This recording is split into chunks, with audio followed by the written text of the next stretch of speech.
Mon neveu a assommé mon fils lors d'un barbecue familial. J'ai mis son père à terre juste à côté de lui. Mon frère, Thierry, élevait son fils, Antoine, sans aucune conséquence depuis le jour de sa naissance. Antoine avait 16 ans et était bâti comme un réfrigérateur.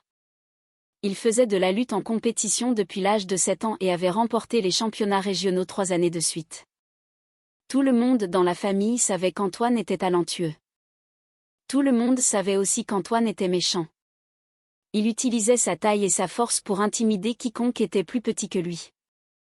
Lors des réunions de famille, il acculait ses jeunes cousins et les plaquait au sol jusqu'à ce qu'ils pleurent. Il prenait la nourriture dans les assiettes des autres enfants parce qu'il savait que personne ne l'arrêterait.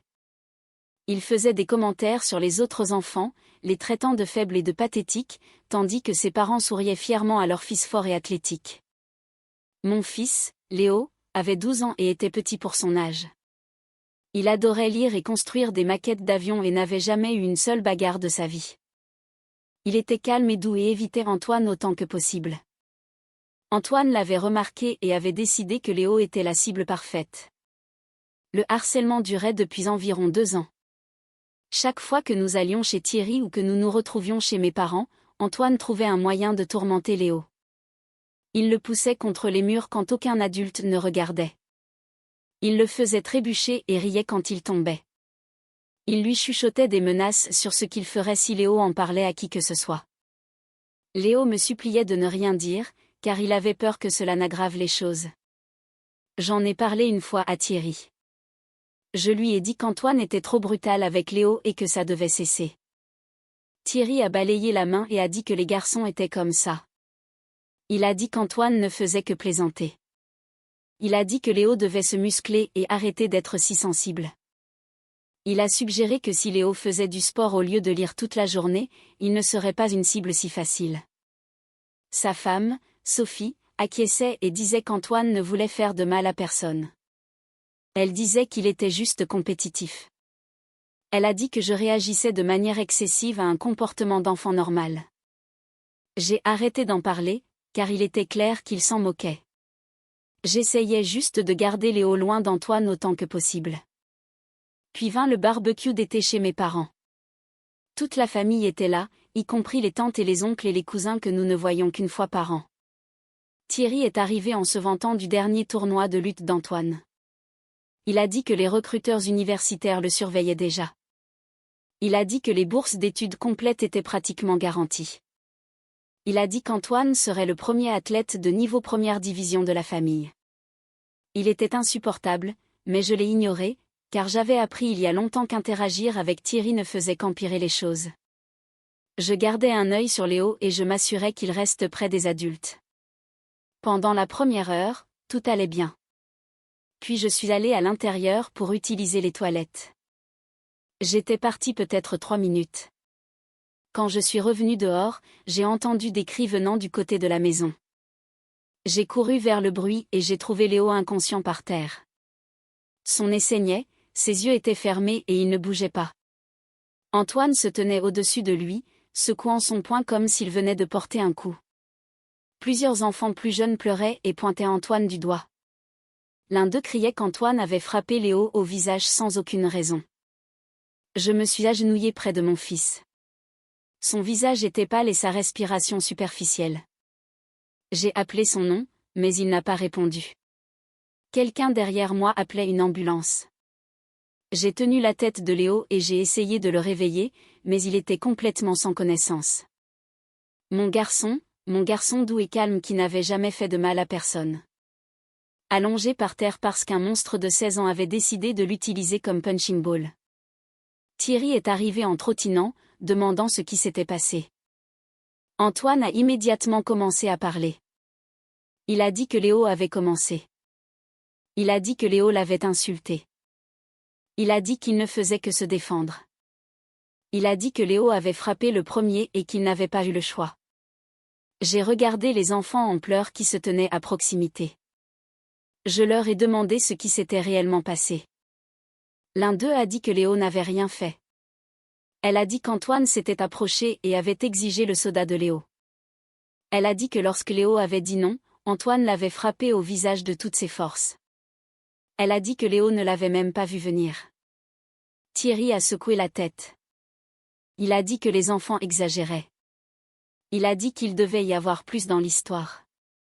Il a dit qu'Antoine n'aurait jamais frappé quelqu'un sans provocation. Il a dit que Léo avait probablement fait quelque chose pour le mériter. Il a dit ce mot, mériter. Mon fils était étendu inconscient sur le sol, le sang coulant sur son visage, et mon frère disait qu'il l'avait probablement mérité. Quelque chose en moi s'est brisé. Je me suis levé lentement. Thierry continuait de parler. Il disait qu'Antoine était un bon gamin qui se laissait parfois emporter. Il disait que les garçons devaient parfois régler les choses physiquement. Il disait que j'étais trop dur avec Léo et que cela finirait par arriver. Il disait que peut-être que cela apprendrait à Léo à se défendre. Je l'ai frappé en pleine phrase. Mon poing a heurté sa mâchoire et sa tête a basculé sur le côté. Il a titubé en arrière et est tombé sur l'herbe juste à côté de l'endroit où Léo était toujours étendu inconscient. Thierry m'a regardé avec un air choqué sur le visage. Il m'a demandé ce qui n'allait pas chez moi. Il a dit que j'étais fou. Il a dit qu'il allait porter plainte. Il a essayé de se relever et je l'ai repoussé. Je lui ai dit de rester à terre. Je lui ai dit que son fils harcelait le mien depuis 2 ans et qu'il n'avait rien fait. Je lui ai dit que je lui avais parlé comme un adulte et que je lui avais demandé de gérer ça, et il s'en était moqué. Je lui ai dit que son fils venait de mettre KO un enfant de 12 ans pour une canette de soda et que son premier réflexe avait été de blâmer la victime. Je lui ai dit qu'il avait échoué en tant que père et que j'en avais fini de regarder ça se produire. L'ambulance est arrivée quelques minutes plus tard. Les ambulanciers ont agi vite. L'un d'eux s'est agenouillé près de Léo pendant que l'autre lui mettait une minerve autour du cou et commençait à me poser des questions d'une voix calme qui rendait tout d'autant plus terrifiant. Depuis combien de temps était-il sans connaissance? Avait-il lourdement touché le sol? Respirait-il normalement? Avait-il vomi? J'ai répondu à tout ce que je pouvais tout en essayant de ne pas regarder le sang sur sa bouche. Ma mère pleurait. Mon père continuait de dire à tout le monde de reculer. Sophie vérifiait la main d'Antoine pour s'assurer qu'il ne s'était pas cassé quelque chose sur le visage de mon fils. Ce fut le moment où j'ai compris que cela ne serait jamais réglé par des excuses et des discussions familiales. Ces gens choisissaient déjà l'agresseur plutôt que l'enfant par terre. Lorsque les ambulanciers ont dit qu'ils emmenaient Léo pour des examens d'imagerie et une observation, je leur ai dit que je venais avec. Ma femme, Noémie, était en déplacement, à la baby shower de sa sœur, à 2 départements de distance. Je l'ai appelée pendant qu'il chargeait Léo dans l'ambulance, mais elle n'a pas répondu. J'ai laissé un message qui sonnait à peine humain. Puis j'ai grimpé après mon fils. Pendant le trajet jusqu'à l'hôpital, Léo a ouvert les yeux une fois et a chuchoté « Papa », je lui ai dit que j'étais là. Il a dit que sa tête lui faisait mal, puis il a refermé les yeux. J'étais assis à côté de lui, écoutant le bip du moniteur et essayant de ne pas imaginer toutes les façons dont ce coup de poing aurait pu mal se terminer. À mi-chemin, mon téléphone a vibré. Dwight, j'ai rejeté l'appel. Puis il m'a envoyé un SMS. Il disait que je l'avais agressé devant tout le monde et que j'avais mieux intérêt à espérer que Léo aille bien, parce que maintenant, c'était moi qui étais en difficulté. J'ai fixé l'écran et j'ai senti quelque chose de froid s'installer en moi. Mon fils était attaché sur un brancard et mon frère s'inquiétait déjà de contrôler le récit. À l'hôpital, ils ont fait passer Léo rapidement par le triage. Les blessures à la tête font que tout le monde agit plus vite. Ils ont fait un scanner, vérifié sa vue, lui ont demandé son nom et la date, et ce qui s'était passé. Il se souvenait d'être dehors avec les plus jeunes. Il se souvenait qu'Antoine voulait le soda, puis plus rien. Noémie est arrivée en courant 40 minutes plus tard, le visage blanc, les yeux rouges, les cheveux à moitié détachés de la pince dans laquelle elle les avait mis pour la route. La seconde où elle a vu Léo dans le lit avec de la gaz sous le nez, elle s'est effondrée contre moi et s'est mise à pleurer si fort qu'elle peinait à respirer. Le médecin est entré juste avant le coucher du soleil. Léo avait une commotion cérébrale, un nez cassé et une petite fracture près de l'os orbital. Pas d'hémorragie cérébrale, pas de chirurgie, surveillance, repos, obscurité, et rendez-vous de suivi. Il a dit que nous avions eu de la chance. J'ai hoché la tête parce que je ne me faisais pas confiance pour parler. Chance, ce mot s'est logé dans ma poitrine comme du gravier. Chance qu'Antoine n'ait pas frappé plus fort. Chance que Léo n'ait pas fissuré son crâne sur le rebord en pierre près des parterres de fleurs. Chance que mon fils se réveille confus au lieu de ne jamais se réveiller du tout. La police est venue cette nuit-là. Ils ont pris ma déposition en premier. Je leur ai tout dit, y compris le coup de poing que j'avais donné à Thierry. Je leur ai aussi parlé des 2 années précédant le barbecue. Les menaces, les bousculades, la seule conversation où j'avais essayé de faire en sorte que Thierry gère ça comme un père, et où il m'avait dit que Léo devait se renforcer. Je leur ai dit exactement ce que les enfants témoins avaient raconté. Pas de bousculade, pas de bagarre, pas d'avertissement. Antoine avait exigé le soda et quand Léo avait dit non, Antoine l'avait frappé. Quand l'agent a demandé si nous voulions porter plainte contre Antoine, Noémie a répondu avant moi. Oui. Sa voix était calme, mais il y avait de l'acier dedans. J'ai dit oui aussi. Léo est rentré l'après-midi suivant avec des instructions de repos et un temps d'écran minimal. La restriction de lecture lui a fait presque autant de mal que les ecchymoses. Les livres étaient son refuge. Les maquettes d'avions et les gros livres d'histoire étaient là où il disparaissait quand la vie devenait trop bruyante. Maintenant, même cela devait attendre, car ses maux de tête s'aggravaient s'il se concentrait trop longtemps. Cette première nuit à la maison, il m'a demandé si Léo aurait dû simplement donner le soda à Antoine. Je me suis retournée si vite que la chaise a raclé le sol. Non, dis-je. Absolument pas. Quelqu'un qui exige tes affaires et te fait du mal quand tu dis non, ce n'est pas ta faute. Il a baissé les yeux sur la couverture.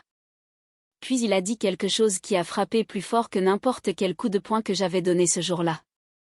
Il a dit qu'il ne m'avait pas tout dit avant parce que je le faisais toujours passer en douce auprès d'eux. J'ai senti la pièce basculer. Au cours des 20 minutes suivantes, il a finalement dit à Noémie et à moi toute la vérité. Antoine avait fait bien plus que le pousser contre les murs et le faire trébucher.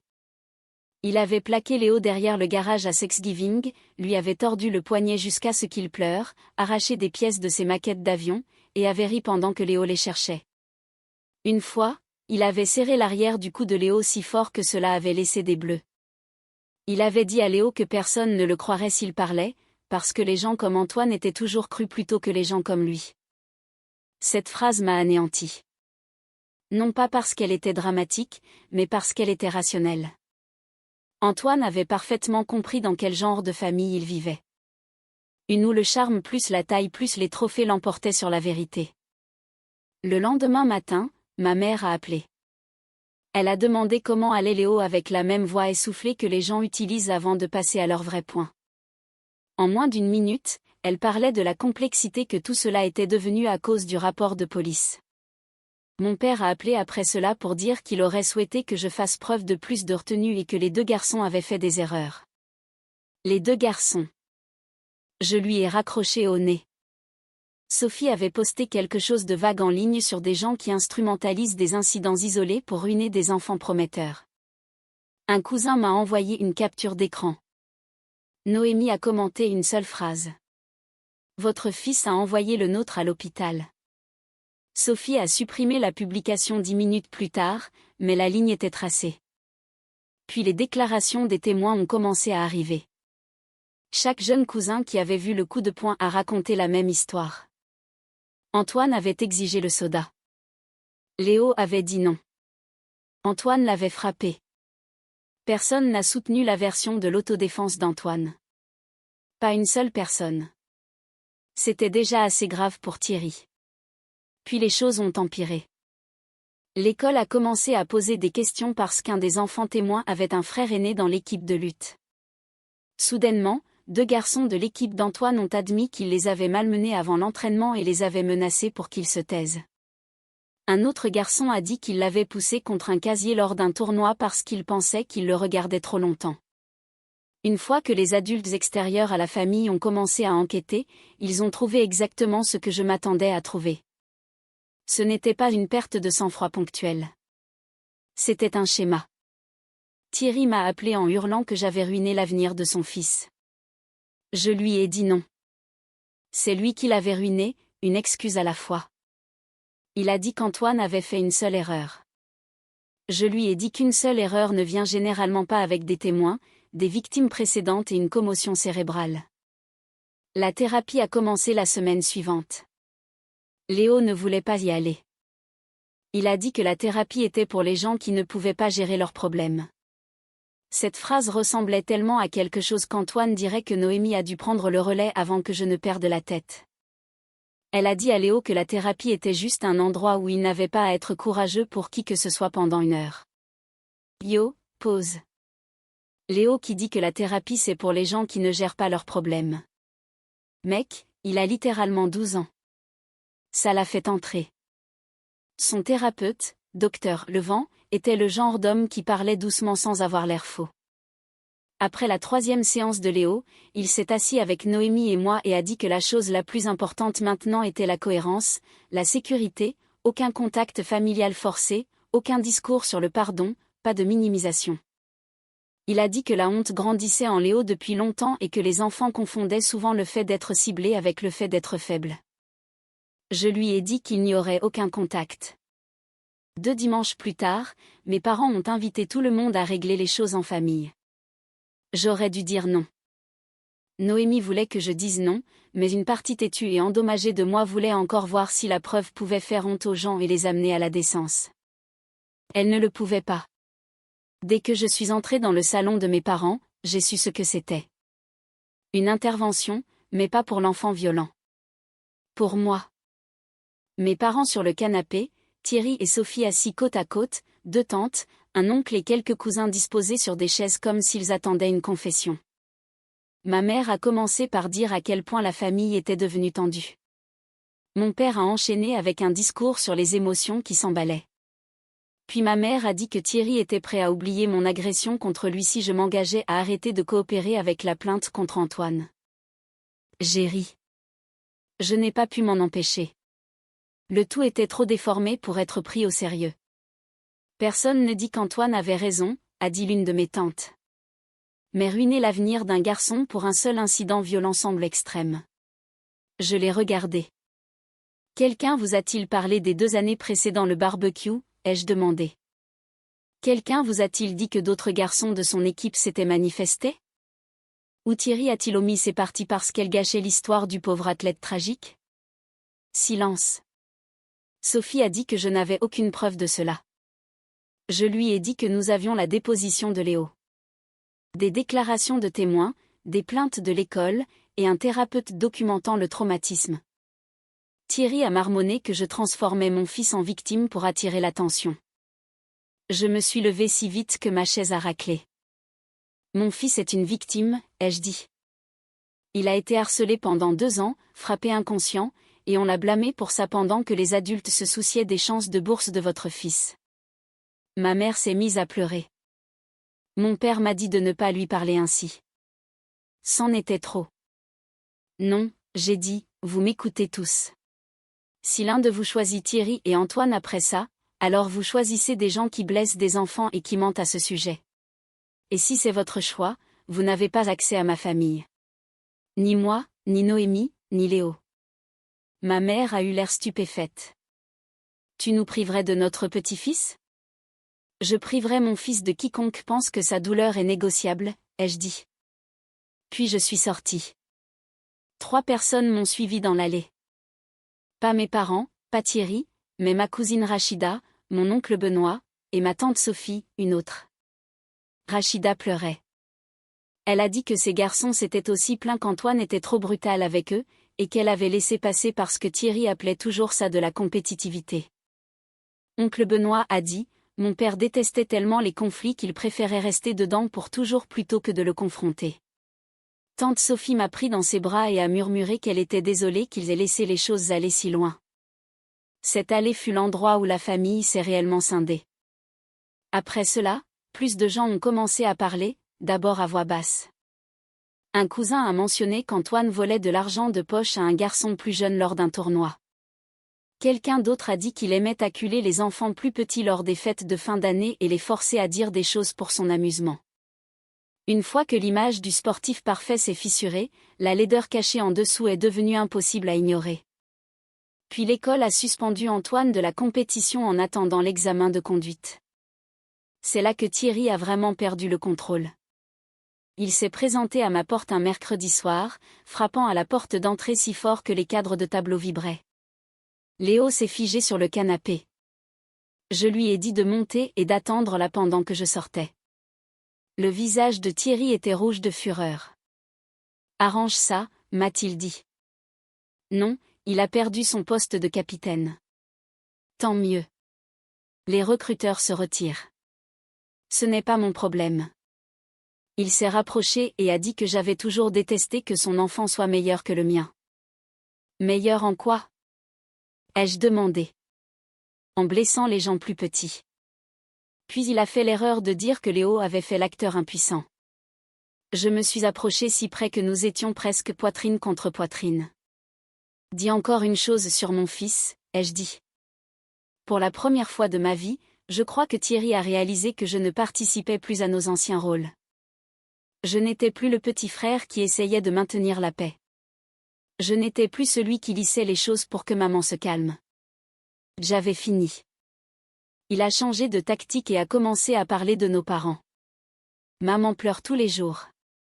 Papa ne dort pas. La famille se déchire. Non, j'ai dit. Ce qui a déchiré la famille, c'est votre fils qui a frappé un enfant. Puis je suis rentrée et j'ai fermé la porte à clé.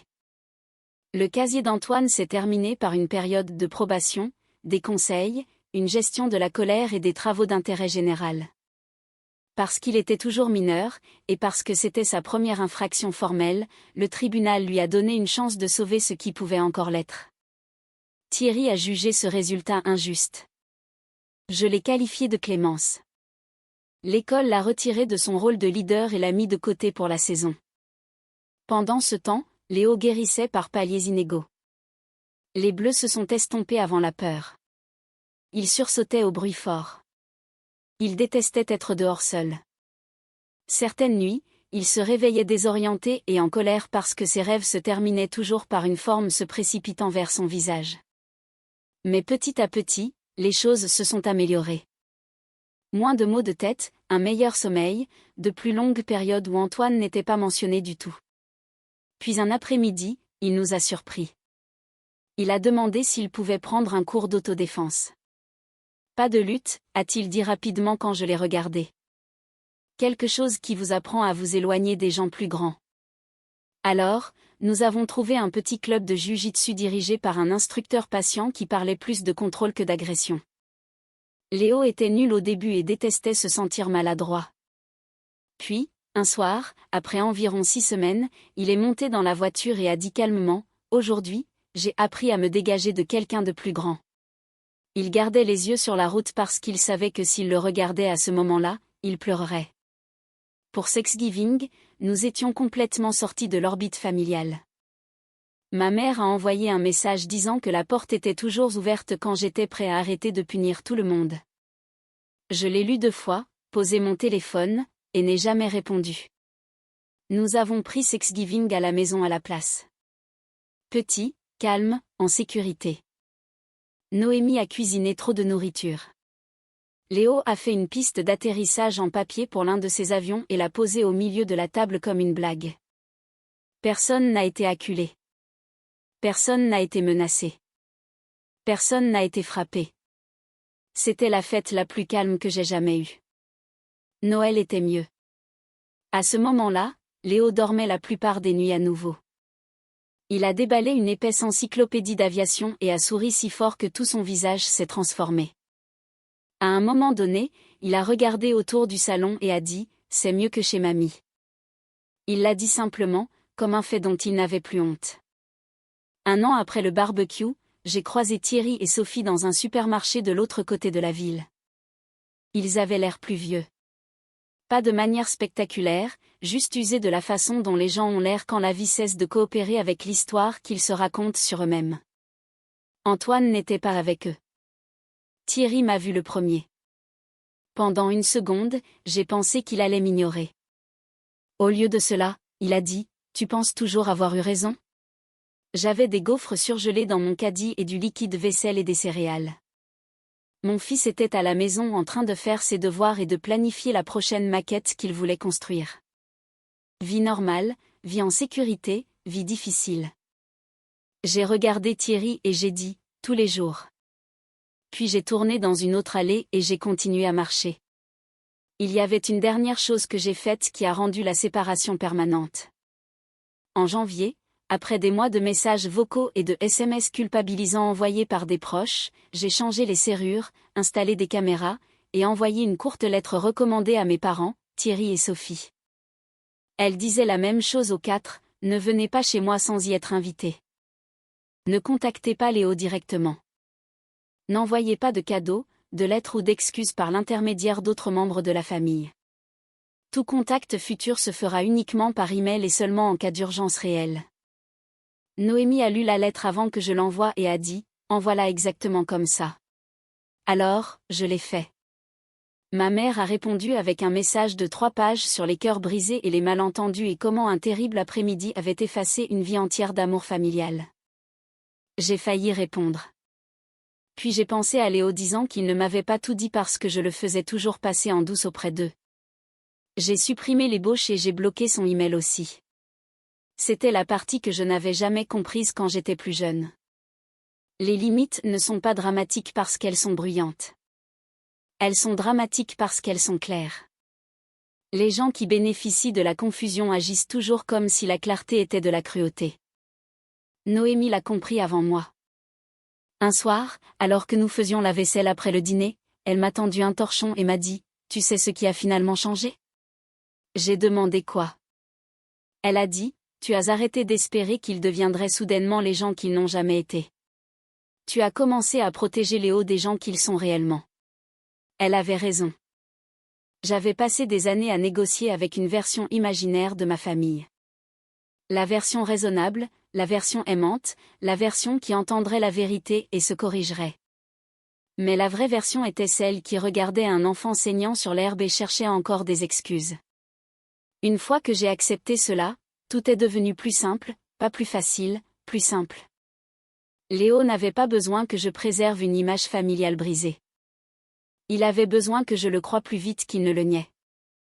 Il avait besoin d'un adulte dans son coin qui ne se souciait pas de voir à quel point les fêtes deviendraient gênantes ou combien de proches seraient offensés, ou si ma mère pleurait auprès de ses amis de l'église à cause de son éloignement de son petit-fils. Il avait besoin de sécurité plus qu'il avait besoin de tradition. Alors c'est ce qu'il a eu. Léo a maintenant 13 ans, plus grand, plus fort, toujours doux, toujours le genre de gamin qui s'excuse quand il se cogne contre un meuble. Il a une légère bosse sur le nez due à la fracture. J'avais l'habitude de détester la voir. Maintenant, j'y pense comme une cicatrice qu'il a gagnée en survivant à des gens qui voulaient le voir petit et effrayé. Il y a quelques mois, il m'a demandé si je regrettais d'avoir frappé Thierry. Je lui ai dit la vérité. Je regrette qu'il ait fallu ton trajet en ambulance pour me faire arrêter de prétendre que ces gens te protégeraient un jour. Il a réfléchi à cela. Puis il m'a lancé le premier petit sourire sombre que je lui avais vu depuis longtemps et a dit « Oui, mais tu l'as bien frappé. » J'ai ri. Il a ri aussi. Et pour la première fois, le souvenir n'a pas semblé être une plaie ouverte, juste une cicatrice. La famille n'est pas celle qui exige ton silence pendant que ton enfant saigne. La famille n'est pas celle qui qualifie la cruauté de malentendu parce que l'enfant cruel a des trophées sur son mur. La famille est celle qui protège la plus petite personne dans la cour. Et s'ils ne le font pas, alors tu deviens le mur toi-même. Alors c'est ce que je suis devenu. Et s'il fallait que je brûle chaque barbecue familial jusqu'aux fondations pour donner cette sécurité à mon fils, alors tant pis, qu'il brûle. C'est un vrai père, ça. Il a coupé ses propres parents, changé les serrures, tout ça pour son gamin. C'est comme ça que ça devrait être.